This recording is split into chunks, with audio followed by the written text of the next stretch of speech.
आज हम जो 7 गारंटी जो हरियाणा गवर्नमेंट की ओर से अनाउंस कर रहे, उस गारंटी को हम ये लागू करेंगे और इसीलिए हम इस गारंटी को रखे हैं नाम 7 वायदे पक्के इरादे। तो ये जो 7 वायदे हैं, उसके अलावा भी मैनिफेस्टो में जो हमारा कम से कम 53 पेज का मैनिफेस्टो है, वो तो बाद में वो लोग डिटेल उसको चंडीगढ़ में आपको बताएंगे। लेकिन ये जो वायदे हैं, हम इसको पक्का निभाएंगे। इसके लिए आज एआईसीसी ऑफिस से ये घोषणा कर रहे हैं।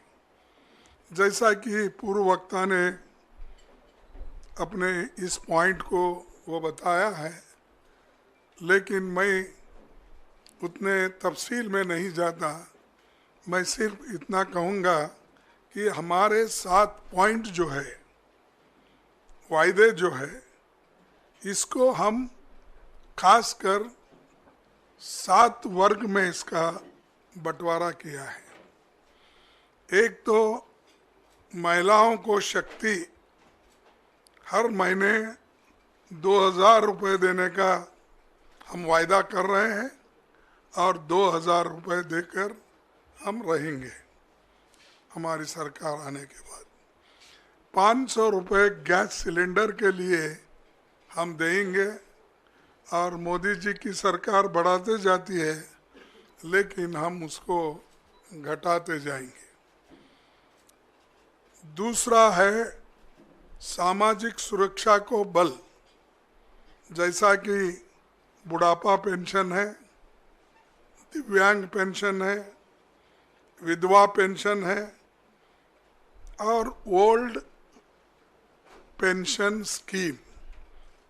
ये इसको हम पूरा अनुष्ठान में लाएंगे, उसको इम्प्लीमेंट करेंगे। और जिसका आंकड़े उन्होंने बताया कि बुढ़ापा पेंशन 6,000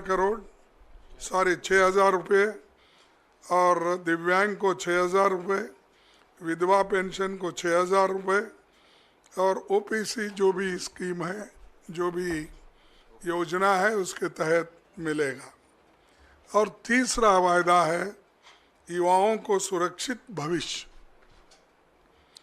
भर्ती विधान के तहत 2 लाख पक्की नौकरी युवाओं को हम देंगे, क्योंकि इतने सरकारी नौकरियां खाली है, वो कोई सरकार भर्ती नहीं कर रही।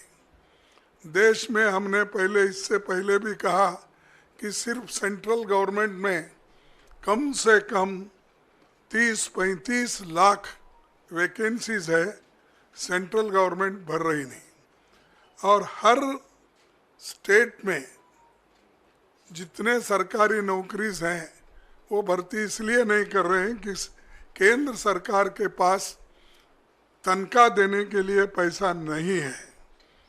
और ये जो युवाओं को हम ये नौकरी का वायदा कर रहे हैं, इसको हम निभाएंगे। हर परिवार को खुशहाली के तरफ जाने के लिए 300 यूनिट की फ्री बिजली, ठीक है ना? 300 यूनिट की फ्री बिजली और 25 लाख तक मुफ्त इलाज, जैसा कि पहले हमारे भाई गहलोत ने राजस्थान में शुरू किया था, वैसा आज फिर हम हरियाणा में यही लागू करेंगे। तो ये दोनों भी जो फ्री बिजली और मुफ्त इलाज, ये बहुत ही पक्का है और गरीबों को इससे बहुत फ़ायदा होगा, किसानों को भी फ़ायदा होगा। और हमारा 5वां जो है, गरीबों को छत 100 गज का प्लॉट और 3.5 लाख की लागत से 2 कमरों का मकान। तो ये देखिए जरा, ये कम होता है, क्योंकि 2 में क्या करना, उसके लिए बाद में सोचिए, क्योंकि पकाना किधर, सोना किधर। कम से कम एक किचन तो अगर रहा तो उसको ऐड कर दीजिए।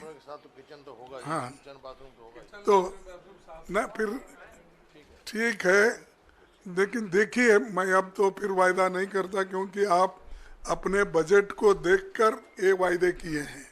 तो इसीलिए जब आपकी हालत सुधरेगी तो उस पर विचार कीजिए। फिर किसानों को समृद्धि, ये तो आप सभी को मालूम है, हम भी लड़ रहे हैं। राहुल गांधी जी भी एमएसपी के लिए बहुत लड़े, अभी भी लड़ रहे हैं। उसके अलावा एमएसपी की जो कानूनी गारंटी है, उसके लिए हम पार्लियामेंट में इलेक्शन में भी ये वायदा किया था। हमारे हरियाणा कांग्रेस कमेटी के आज के नेता लोग भी इस हरियाणा कांग्रेस का संकल्प पत्र में भी ये लिखा गया है। तो इस एमएसपी गारंटी का भी वो काम करेंगे। आखिरी में पिछड़ों को अधिकार, जातिगत सर्वे का, जातिगत जनगणना करने का बात हम ये पार्लियामेंट में भी उठाए थे और पार्लियामेंट के चुनाव में भी हमने इसका प्रचार किया। उसी ढंग से यहाँ पर जो हमारे हरियाणा में इसको जाति जनगणना की पूरी उन्होंने कोशिश करके वो जाति जनगणना इसलिए करेंगे कि हर कम्युनिटी के लोगों को, हर जाति के लोगों को वो कहाँ खड़े हैं, वेलफेयर स्कीम में उनका कहाँ स्थान है, चाहे इनकम में क्या है और शिक्षण में क्या है, नौकरियों में क्या है। ये हर चीज़ अगर आपको मालूम होना है तो ये जातीय जनगणना ज़रूरी है। इसीलिए वो काम हमारे हरियाणा की कांग्रेस पार्टी कर रही है और ये वायदा उन्होंने किया है और इसको हम अमल में लाएंगे।